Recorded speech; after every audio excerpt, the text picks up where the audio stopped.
So in particular, settle on back as we're going to start with a little story. So the story goes that before the Buddha became the Buddha, he was known as Prince Siddhartha. He lived a protected life, a life of pleasure, shielded by the reality of how things really are. This was by design of his father. You see, his father, shall we say, was a bit controlling and manipulative with wealth and power. To back it up, since he was the king. And it was prophesied that Siddhartha would either grow up to be a great ruler or join a religious order. Well, what do you think the king wanted? He wanted the great leader. Sound familiar? Many of us know parents who want their children to be doctors or lawyers, and suddenly coerce their kids with enticements. Well, just so, the king enticed his son, entertained, seduced him by a life of pleasure, creating this idyllic illusion of life with no suffering. But as the story goes, the prince, at the age of 29, grew bored of palace life. He was curious about the life outside of the palace walls. So he secretly ventured out with his charioteer and saw, in sequence, the four divine messengers. On the first outing, he saw an old man, shriveled and bent over. On the second, he saw a very sick person. And on the third, a corpse lying in the middle of the road. He was shocked. He was shaken by these realities. Nothing had prepared him for what he was seeing. These were the first three messengers that shockingly woke him up to the truth of old age, sickness, and death. What? He'd not seen any of this at the palace. Now, can you imagine the shock of that? 29 years, like the idyllic life, and then seeing this. Well, when was the last time we woke up to the truth of our mortality? And because of that, we also woke up to appreciating life a little bit more and our loved ones a little bit more.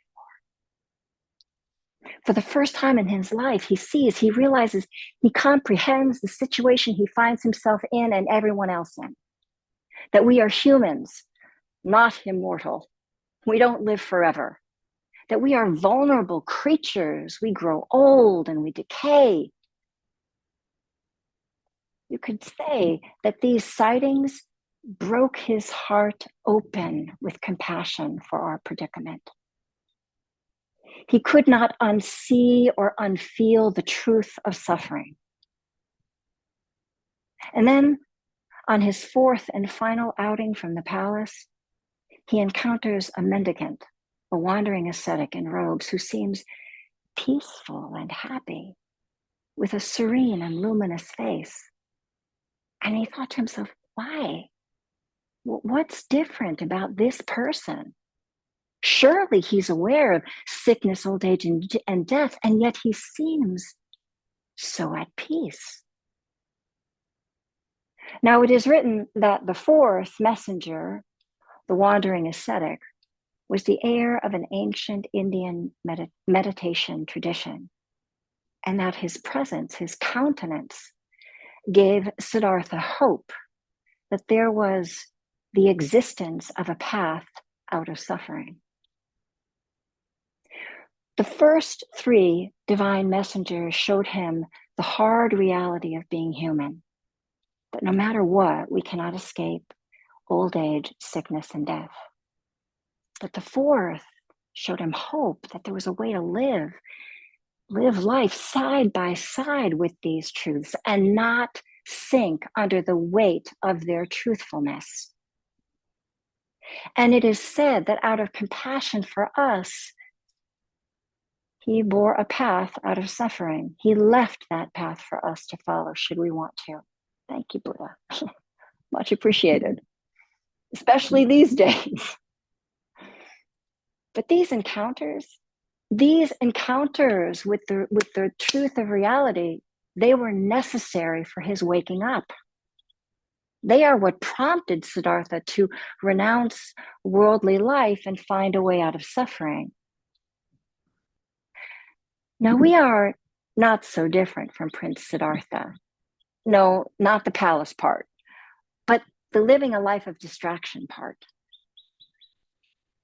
We too are encouraged by culture, by family, by friends to forget our basic understanding, the most basic of all, that we are alive, that we are living creatures that are subject, like the rest of nature, to the law of birth and death.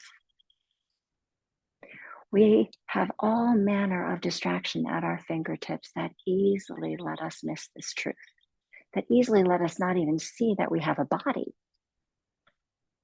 If it's working, we ignore it, not intentionally, but there's no need to notice or appreciate its abilities because it's doing what we want it to do. This is what modern culture intentionally and unintentionally promotes, kind of forgetfulness.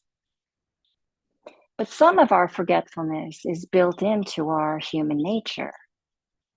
When we were younger, and if we were in relatively good health, and or had little encounter with serious illness or death, there was no need to consider the truth.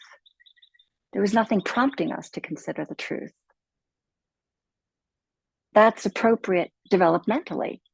When we're young, we're interested in expanding our world and the doing and the being.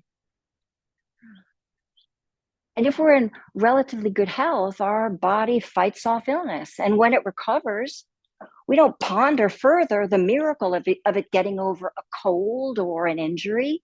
We simply expect it to, forever. Like anything's going to be forever. In fact, we can go much of our life unaware of the marvel, the miracle of this complex, organic human body until the body or mind begins to show the unmistakable signs of wear and tear. And oh my, it will. It will. Then maybe we'll begin to wake up, just like Siddhartha did, to the vulnerability of our human predicament. Maybe that'll crack our hearts open just a little bit more. We humans are blessed with minds that can think and hearts that can feel and bodies that can breathe and move, generally speaking, with relative ease and with a wide range of abilities, thanks to opposable thumbs and standing on 2 feet and being able to cognize and reason and empathize. Oh, we're exceedingly adaptable. This is how, as a species, we have survived. We humans have survived. We learned how to habituate to our circumstances, to almost anything to ensure our basic survival. This is another reason why we forget to notice and appreciate what is here. It's obvious. It's right under our noses. The magnificence of this body, of our bodies that age, that get sick, probably many times, and somehow always recover enough to get us here today. How fortunate we are. How fortunate we are for this ability to habituate. And you could also say that we've habituated to life, to being alive. That's our nature. Habituating and forgetting may come with the package, but they're not the only options. We have choice. Like Siddhartha, we can wake up out of our slumber, out of the fog of habituation and forgetfulness, and see what's going on here. we too can wake up, we can remember, intentionally remember the truths of aging, sickness, and death, not as a downer, but as a way of remembering to appreciate what's happening right now. We're here right now. We can remember how fleeting life is and how fleeting we are, and just appreciate the preciousness of being human, alive, a living human being.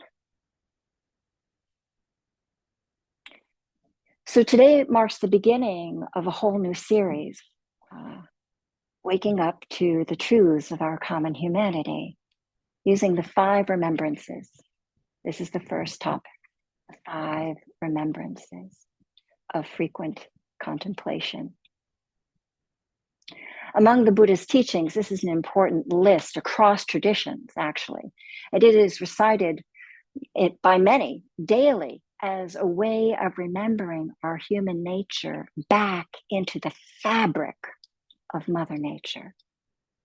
This strips us of any pretense of being better than anyone else. It levels the playing field. We are all subject to aging, sickness, and death. And we can't take anything with us when we go. But just like Siddhartha, we have choices about what we do and where and how we place attention.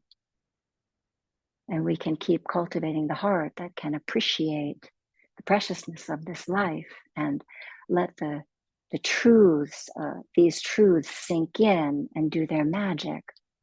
We can let them tenderize the heart. This is what the world needs now.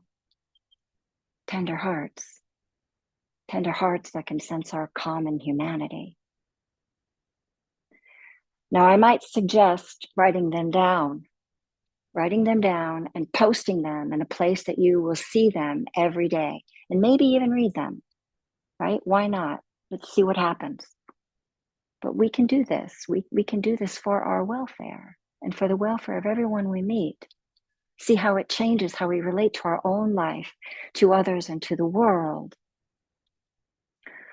And in closing, I'll read them to you. This is more of a modern version of them, kind of letting go of some of the archaic language, but this is what they are, and we'll be studying these for like the next 6 months. First one, I am of the nature to grow old. I have not gone beyond aging. 2, I am of the nature to get sick. I have not gone beyond sickness. 3, I'm of the nature to die. I have not gone beyond death. 4, all that is near and dear to me, all that I love will change and vanish. And 5, I am the owner and the heir of my karma, my actions, that is. Whatever I do, whether good or evil, I shall be the heir. And so again, these are just gentle reminders of the world we're living in, and they help us remember to appreciate what is really here right now. All right, my friends, thank you.